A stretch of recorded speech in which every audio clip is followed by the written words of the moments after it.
Okay, we can make a start and hopefully the rest of the people will join in. So our next speaker, Maria Sabrina Greco, is a professor at University of Pisa.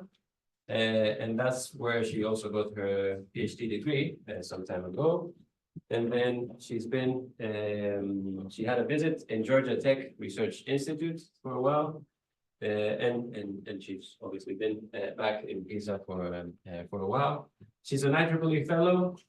She has been a Signal Processing Society distinguished lecturer. And she's organized and chaired various workshops and conferences. She's led SIs, special issues on different aspects of radar. She was an associate editor-in-chief of IEEE Aerospace Electronic Systems magazine. She's been a member of the IEEE-AESS radar panel for a few years, and the board of governors of the AESS, where she's now the president. And she's the Signal Processing Society Director at Large for Region 8. That's Europe. And Maria Sabrina Greco has a lot of key contributions in the area of radar, but more recently, integrated sensing and communications. Yeah. So the floor is yours. Thank you for the nice introduction. So we'll continue a little bit what Matthew before me presented in his presentation. So this talk will be another talk on ISAC from the radar perspective. Okay. So in particular, I think no.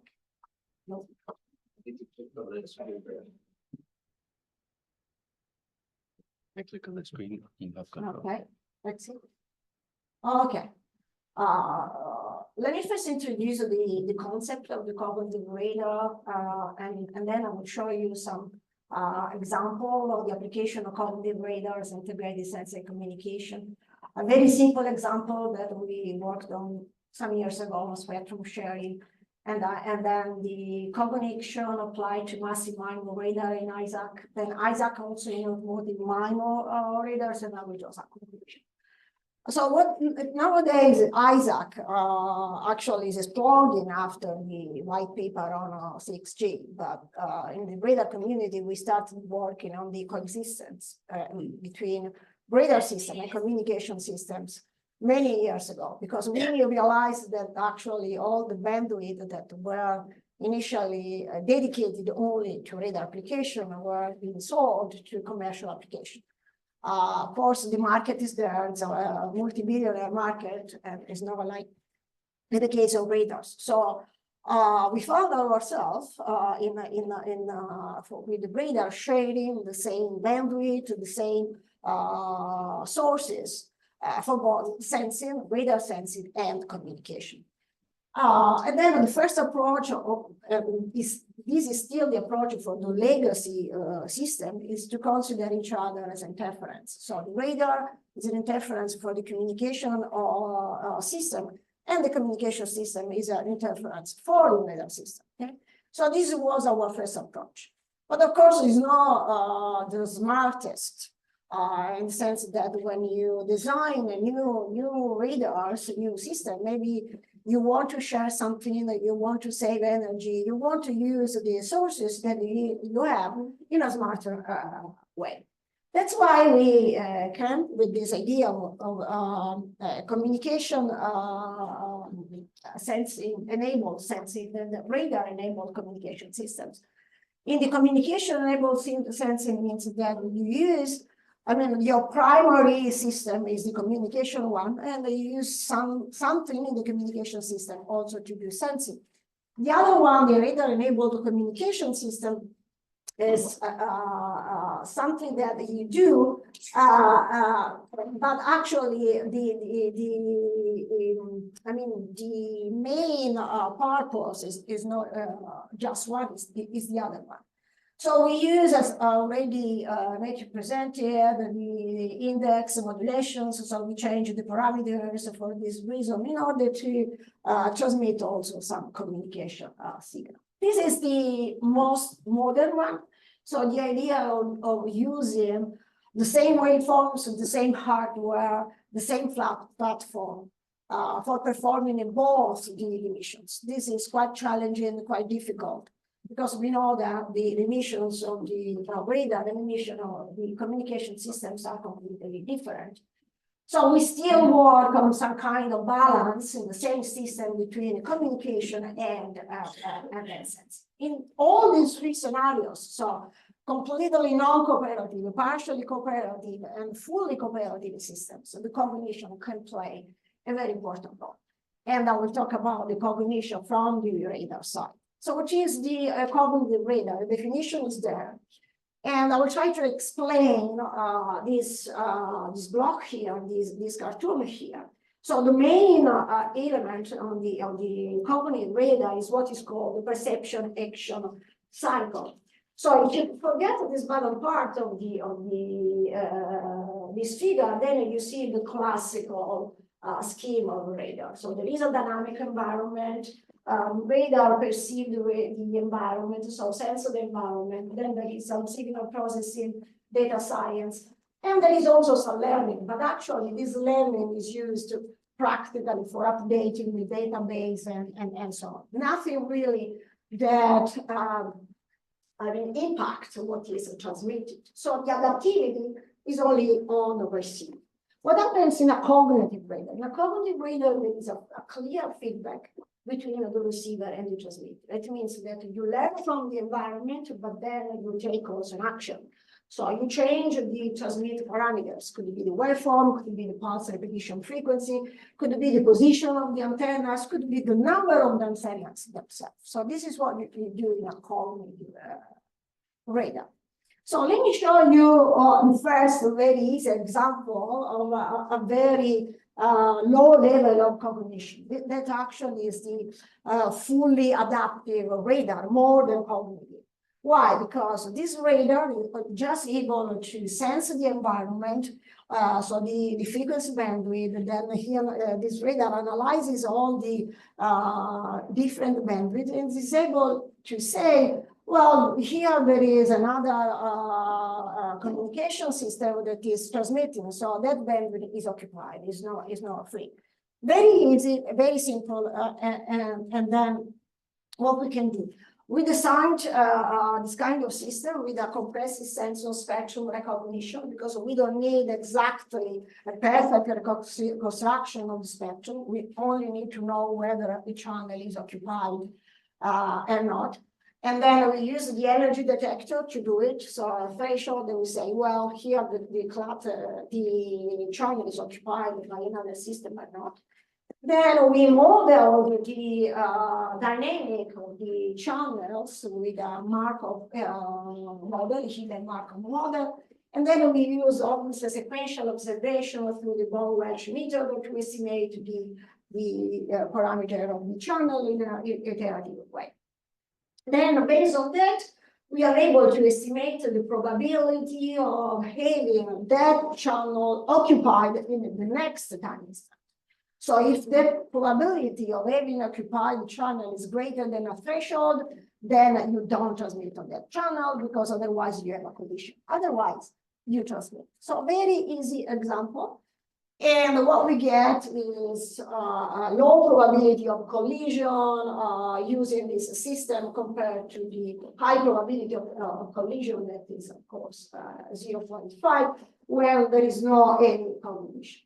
But here, actually, there is no real learning, because the radar has a specific engagement rule, a specific policy that doesn't change over time, learning from the environment. So it evaluates the probability of having occupied the channel, then compare it to the threshold, and then decide. Nothing really cognitive, but it is adaptive also on transmit. So let's go back to the idea of the cognitive radar when we have the environment, the receiver, the transmitter, the feedback, and then we look at the this figure that represents the reinforcement learning. So with the reinforcement learning, it is one of the most popular machine learning, AI, whatever you want to call them, techniques. Then we have an agent. This agent observes the environment. Based on the observation of the environment, it takes an action. this action changes the environment, and then the agent senses again the environment and takes a reward for the action that it took. So this is the basic idea of the reinforcement learning. And practically you learn the policy through trial and error interaction with the environment. I mean, from the mathematical point of view, the reinforcement learning is a Markov decision process.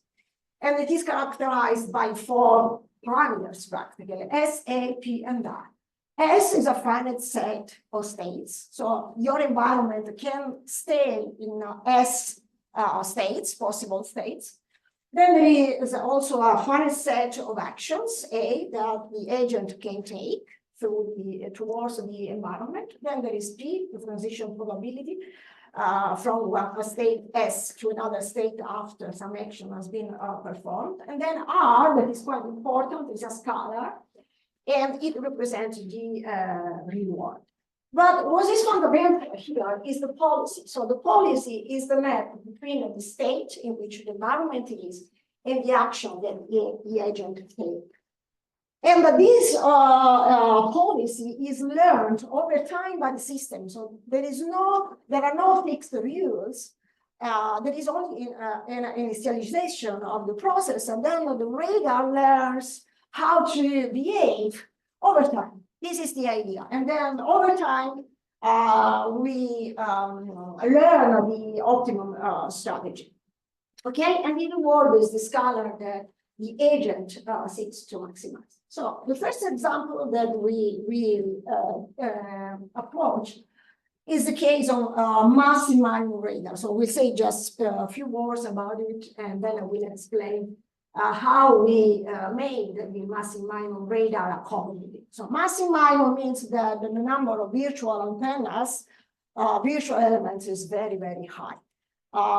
Virtual because you don't need it to have to sum. I mean, the number of virtual antennas is not simply the sum of the antennas that you have on receive and the antennas that you have on transmit. So the virtual numbers is much larger. Okay, so we can get a Massive MIMO radar without using a huge number of elements on transmit and on receive.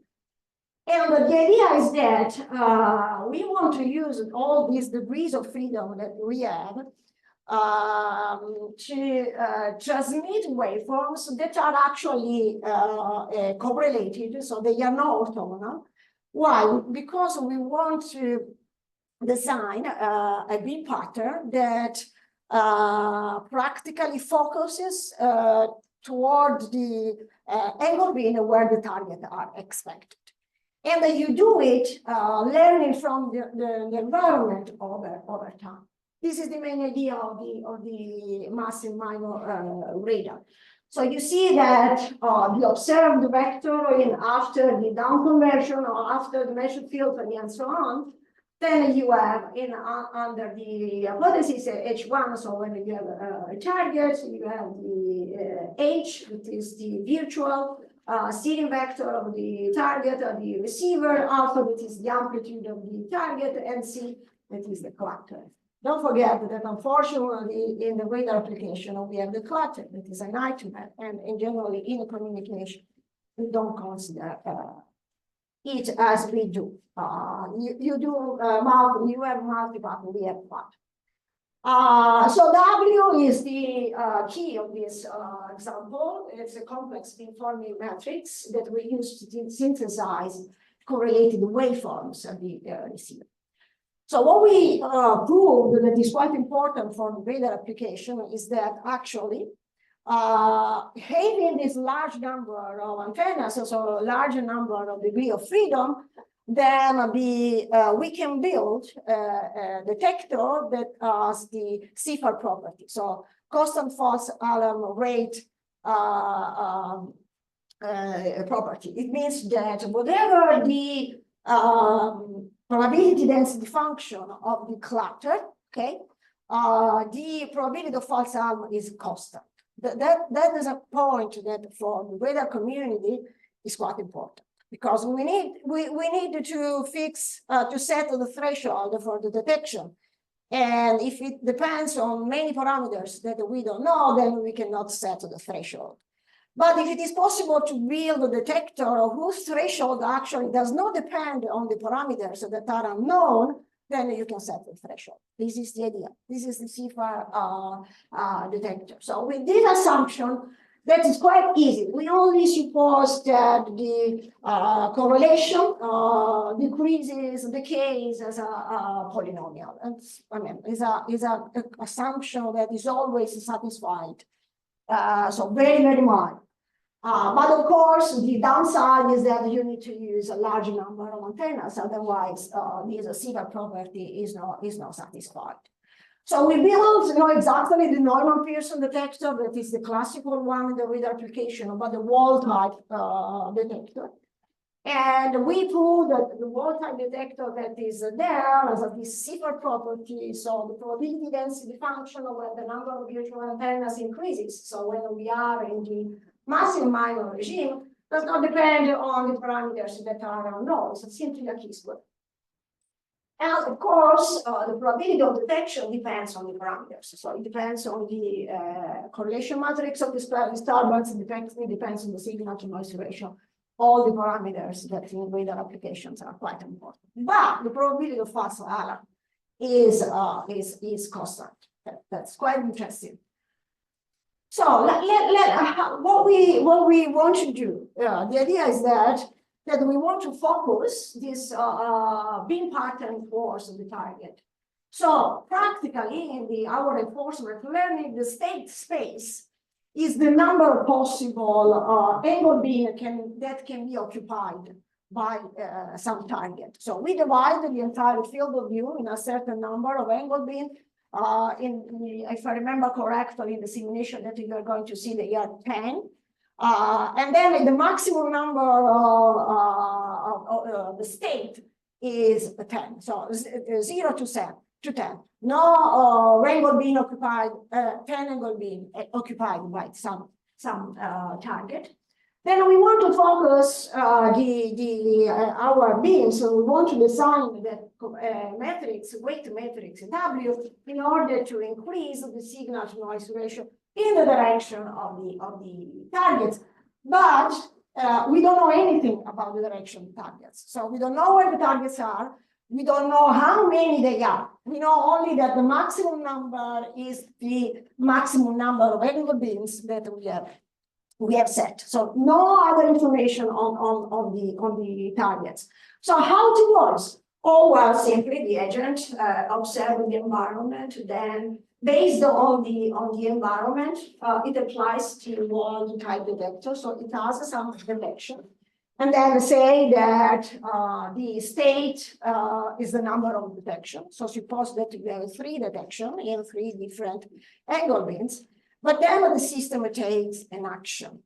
The action doesn't mean that it focuses exactly on 3 angle beams, because maybe the system has learned over time that maybe they are 4 or maybe they are 2 in some other position. This is the cognition. So it is not simply a reaction. I see that there are 3 targets in these 3 positions, and then I focus my beams in those 3 positions. No, I see that there are 3 positions, but I learn something over time, and then maybe I will focus on 4 because I know that there is some very low signal to noise target, and I want to focus. I want to also to detect that target. This is the idea behind that, and then we do it through this matrix. So I will not go through the equations. I try to explain the essence. So this is the optimization problem that we want to solve in order to calculate this W to focus along the direction that we want. And of course, we have a constraint on the power that we want to spend. Now, the reward is quite important. So there is no any recipe to find the optimum reward. You have to try. But of course, the reward is strictly related to the performance that you want to improve. So in this case, we want to maximize the probability of detection. So it's normal that in some sense, the reward is related to probability of detection. And you see that there really is one positive sum where we sum the probability of detection in the angle beam where we expect to have the targets, but then we also add a penalty that is negative, taking into account the probability of detecting a target where actually we do not expect to have the target. It means that we want to focus, we don't want to waste the energy. We want to focus the energy only when the target is really high. And these are the parameters that appear there. How can we implement this to the SARSA, the state action reward, the state action? Practically, this function here that is called the state action value function tells you which is the best action that you have to take when you have observed a certain state S, okay? But you don't know anything about this metrics. You estimate these metrics through trial and error. So there is a convergence time when you fill these metrics with your trial. And there is another aspect that is quite interesting in the reinforcement learning, that is this one. So once you are estimating this optimum strategy, so the optimal strategy is you choose the action that has the maximum state action value.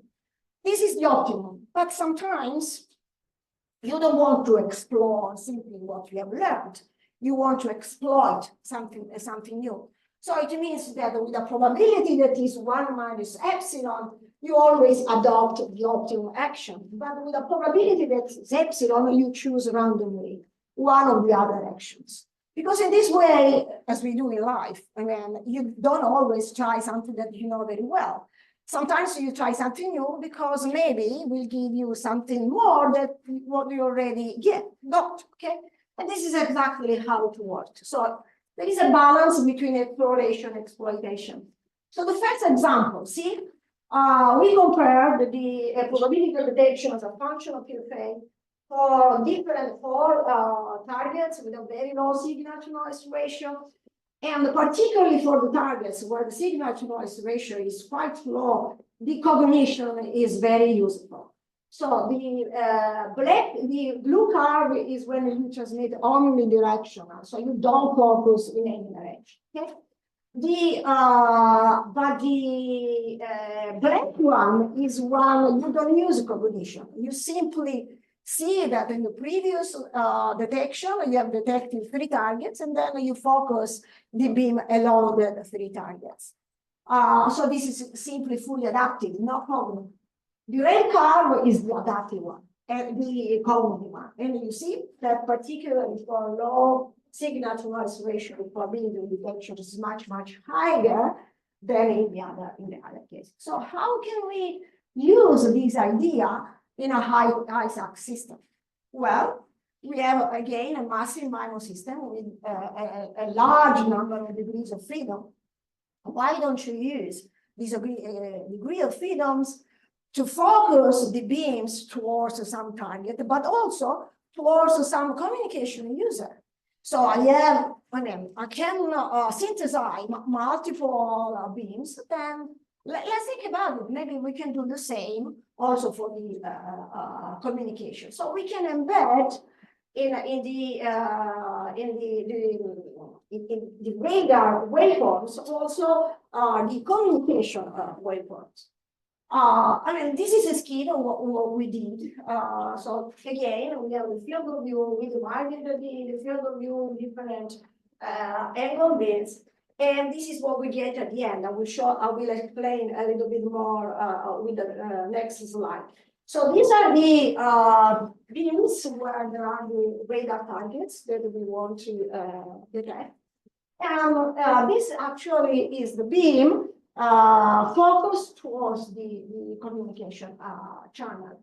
And we were able, and this is a kind of radar where the initial orthogonal waveforms that are then correlated are multi-carriers, so kind of OFDM, we work for carriers.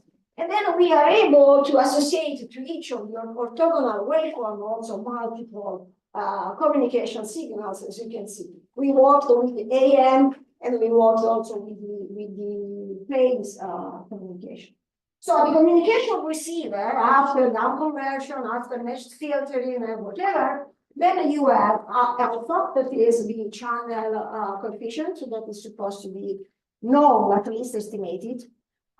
Then you have AT, that is the steering vector of the transmitter towards the direction theta c, where the communication system is. And WI is again the matrix that makes you focus the beam in some direction. And then there is also the noise there.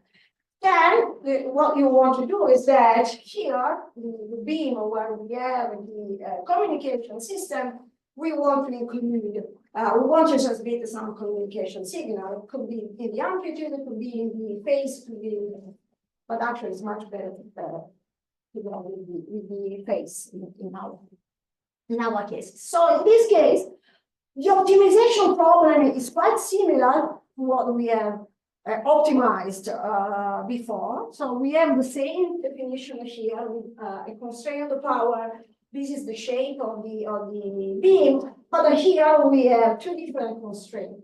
This is for the amplitude, when we want to include the information, the communication channel on the amplitude along the duration theta c. This is when we have the amplitude and the phase. So I'm not going into details on how we relaxed that problem. You can find all the details in the paper. But I show you that actually we have here in blue, you see the spectral power density of the along the space of the cluster. So you see that there are also peaks. In the scenario one that is analyzed here, we have 4 targets in red, and then the green one is the communication direction. Keep in mind that actually this is a static scenario, but we tried also a dynamic one. So changing the number of targets, changing the position, the angular position of the target. So in the scenario, the target appears and disappears, appear and disappear in different positions.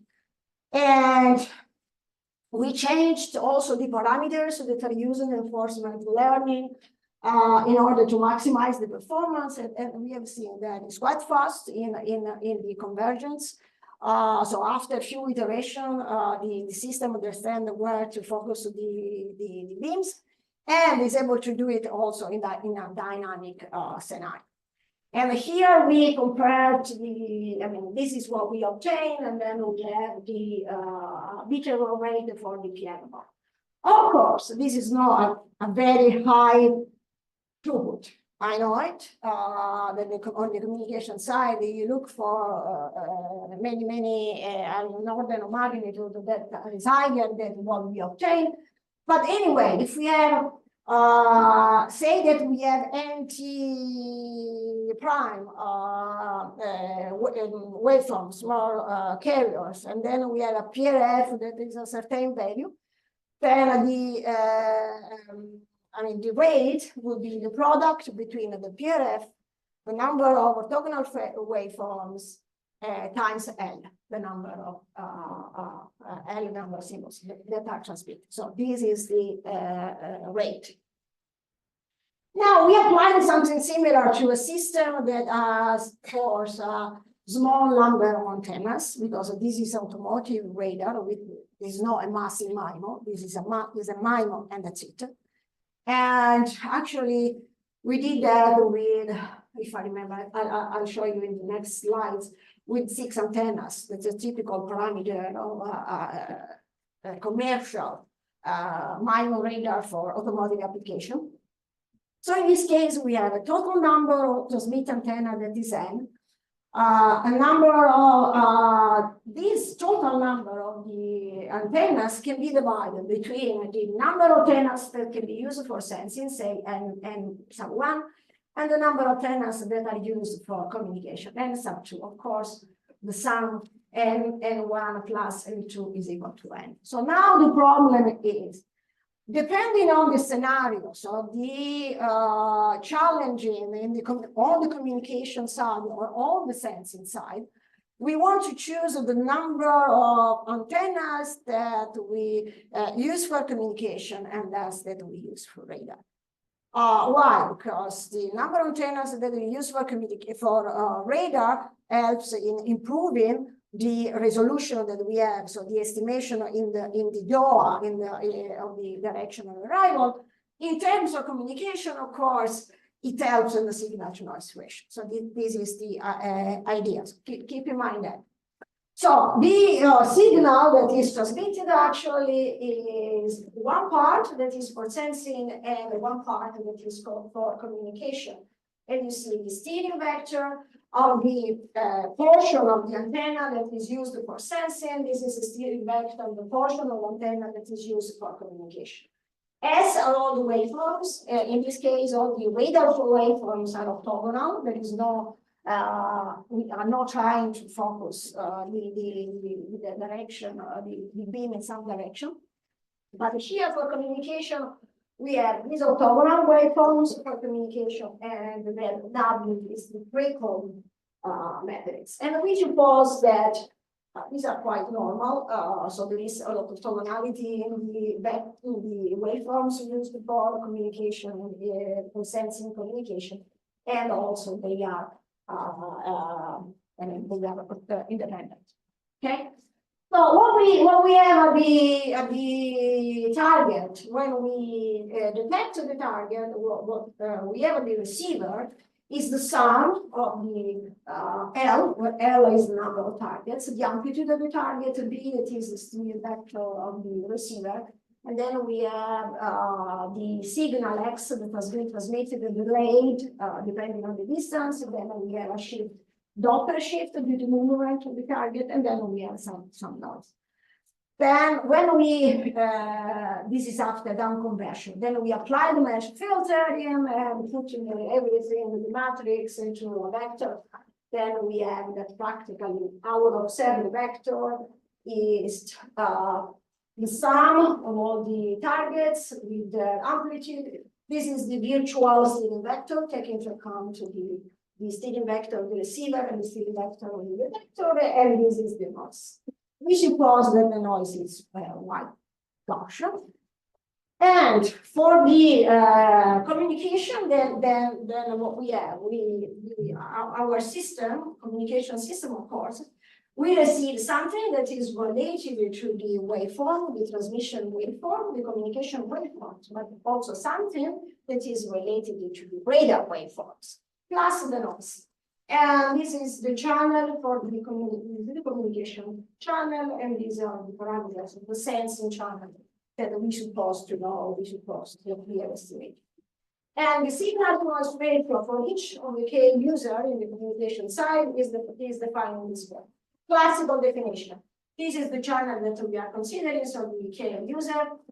This is the contribution of all the others waveforms. This is the contribution of the sensing, and this is the contribution of the noise. That's it. That's a signal to noise ratio. So we apply the gain in two steps, the optimization. In the first step, we apply the reinforcement learning, but we set the two arrays for communication and for sensing as a EULA. So we don't take a sparse distribution of the elements, but a EULA. So the only number that we want to optimize is the number of antennas here and the number of antennas here. We don't optimize in this first step, we don't optimize the position.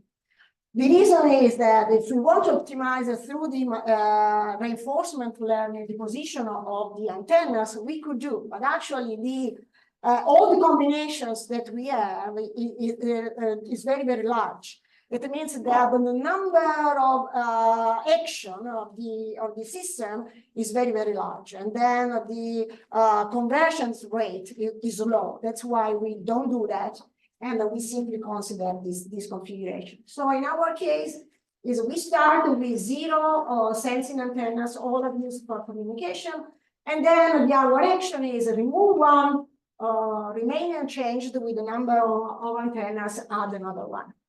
And we use the SARSA also here, so the same definition of the Q function. Oh, this should be epsilon. So the usual epsilon greedy policy. Now the problem is how to define the reward, because the reward has to take into account both the emissions, so the communication and sensing. And then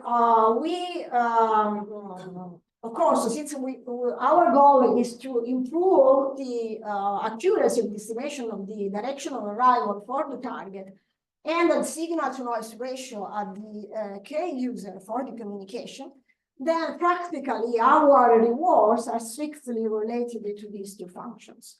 So let's go to the Kramer-Rao bounds for evaluating the direction of arrival. There is a closed form for the Kramer-Rao bound in case of EULA, but also in case of sparse antennas. So you can find everything in this paper that actually is old. So what we do in our application of the reinforcement learning, we try to minimize the maximum Kramer-Rao bound. So we have different sources, and then we have different targets. We have different Kramer-Rao bounds, and then we try to minimize, so make smaller, the worst Kramer-Rao bound. Okay, so we are sure that actually, since we are improving the worst performance, the others are for the other targets are better. This is the idea. And then we take in the reward exactly this maximum value of the Kramer-Rao bound. You see here, if this maximum value is small, then this number is higher, and then the exponential is smaller, and then practically the reward is closer to 1. So that's the idea. Now let's go to the communication. For the communication, we want to maximize the minimum signal to noise ratio at the K user. And this is the problem that we are faced with, that we have to optimize. Actually, we start with that constraint, maximizing the ratio, and then to relax the non-vex problem, then we set the value of the numerator. So practically, the power of the specific user is fixed. What we try to maximize is the power of the noise. So the interference due to the other channels and interference due to the sensing. And then we do something similar in the reward. So in this way, we obtain the best configuration for the EULA. At this point, we have a second step because it is possible to optimize, to fine-tune the position of the antenna. So we set a value for the minimum signal to noise ratio in the communication channel, and then we try to change the position of the antennas in order to improve the Kramer-Rao bound on the radar case. But with the first step, we already decide how many antennas should go for the communication and how many antennas should go for the radar. And then we have this antenna constraint, communication constraint, and then difficult problem. But you see here that this is the worst Kramer-Rao bound, this is the worst signal to noise ratio. So the highest Kramer-Rao bound, and this is the smallest signal to noise ratio as a function of the time. So the system is learning, see? So it starts that it's not using any channel for the sensing, and then it starts using the antenna until after 100 trial, we decided that the best number in this scenario is to have 6 antennas, 6 antennas for communication. Okay. 6 antennas for communication and 4 antennas for sense. And then that was for the first step. In the second step, we compare that one, that is the EULA, with a uniform, with a random position of the antennas, and with the optimal one that is decided in the second step. And you see here that there is a little bit of improvement in the performance, so in the estimation. The NSE is being calculated using the music algorithm. So this is the optimum. You see when the antenna position antenna is the optimal one, the random and the uniform. And the performance of the beta rate changing the position of the antenna, optimizing the position of the antenna changes only a little bit. So we can guarantee the performance in the communication. And that's it. I mean, only to mention this, that I asked permission actually to talk about it. So in September, there is a ET exploratory team, NATO, on integrated sense and communication that will start in the last 1 year. And then that are the objectives and the topics. Everyone is free to attend. And I mean, if you want to be part of this NATO set, let me know. So I'll make the NATO aware that we are interested in, and then we set the official invitation. And the first meeting is a beginning. So this is what I had to say. And my cooperators, all the papers in a way that you find the papers that I described a little bit in this presentation, or the others on cognitive assistant. That's it. Thanks a lot.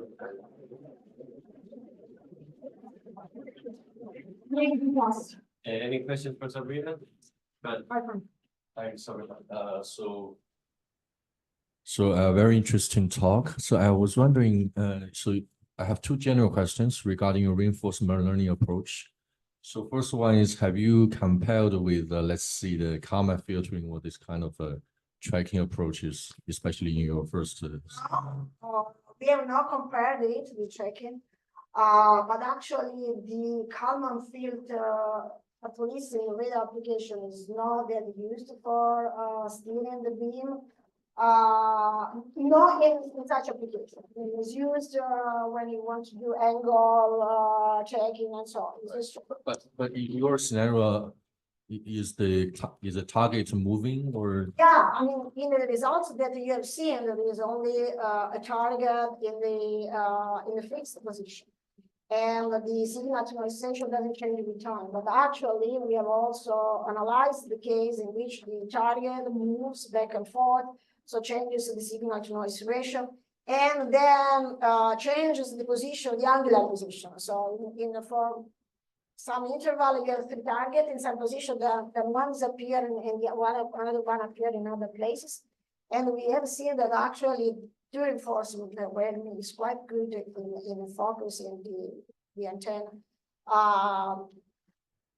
The good thing also is that altogether you steer the beam, you know how many targets there are, and also you design the W metrics. That is not done by the Kalman filter. So there is something more. It's a kind of integration of detection and tracking in this approach. It's not just tracking.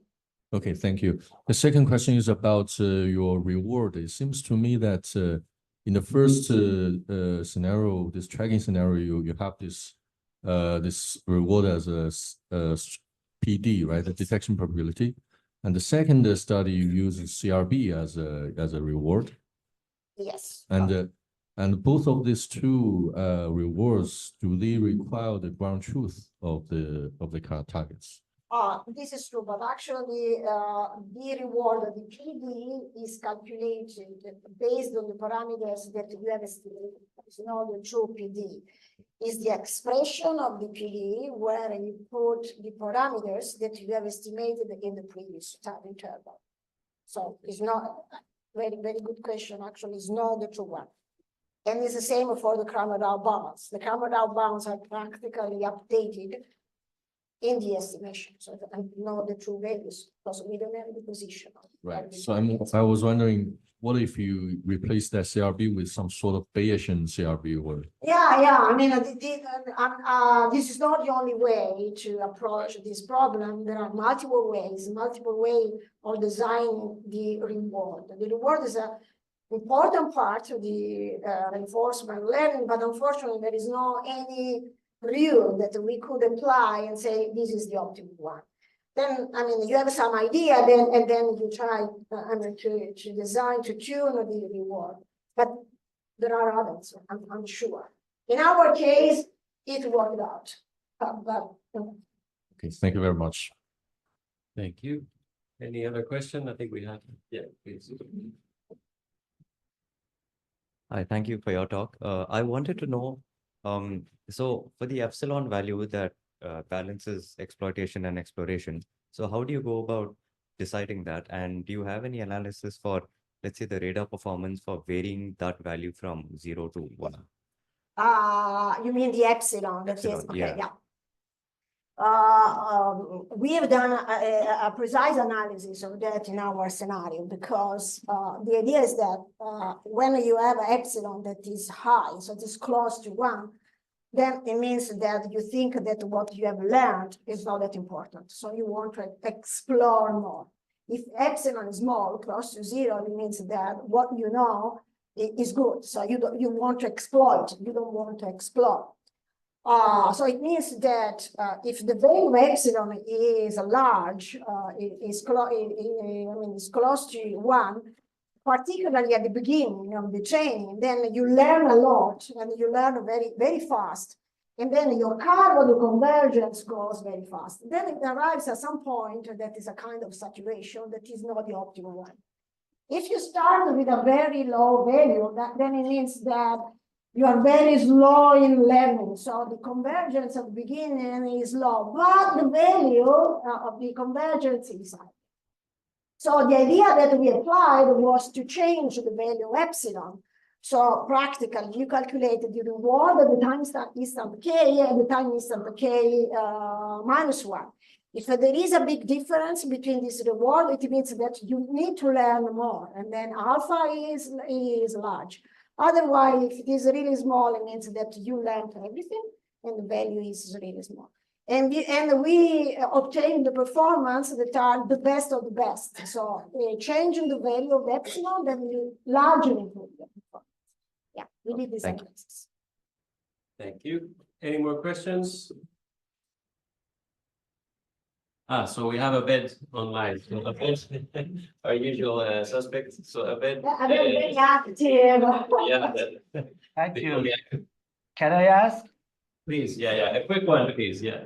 Okay, thank you for your nice presentation and for your informative talk. I believe that reinforcement learning is one of the promising machine learning schemes, especially for the application of ISAC, because we can get rid of channel estimation through the reinforcement learning. In the case of the static case, as I have it in mind through my studies, reinforcement learning has a good performance. Even you can use non-episodic reinforcement learning for the static channel. But for the online problem and for the double dispersive channel, when we employ reinforcement learning, what we are going to get as the most challenges issues is the convergence speed. Because for the online problems, reinforcement learning do not get a good convergence speed for the optimization problems, and especially for the ISAC application. What do you recommend for improving the convergence speed of the reinforcement learning problem, specifically for the non-episodic reinforcement learning? Thank you. Thank you very much for the question. Actually, I worked on the convergence of the reinforcement learning from the radar side. So I'm aware that for estimating the channel, I mean, talking with some colleague of mine, they told me that sometimes you need 1,000 of trials to estimate the channel coefficient. So, I mean, it's not particularly efficient in that sense. There are ways to speed up the convergence of the reinforcement learning using all the epsilon greedy technique, but using other kind of technique to improve, learn the policies or to do the exploitation and the exploration. But frankly, I have no tried this kind of techniques on the other side. And as you have noticed in my presentation, when I talk about the channel, I always say that the channel has been estimated. So the channel coefficient has been estimated. So it is not something that in my algorithm is learned by the reinforcement learning. I've never tried the reinforcement learning on the channel estimation. Okay, I believe for the case of non-episodic reinforcement learning, as we have to update the initial setting, we should find the best solution as the best initial setting to have a good convergence speed. Yeah, He gave us the answer as well, so he asked a question. yeah, but I can confirm that actually the initialization of the metric skew in our easy example, we tried two different initialization. One was all elements are equal to 0, and the other one, the elements are equal to 1. I mean, there's extreme examples, but we realized that with the second initialization, with all the elements equal to 1, the process was much faster in going to the convergence. So yes, it's true. Even changing the initialization can change the rate of the convergence. Okay, thank you for your answer. Sabrina, thanks for this. Let's think about it. Last but not least, we have Professor Marco Di Renzo, who's making his way. So Marco, most of us probably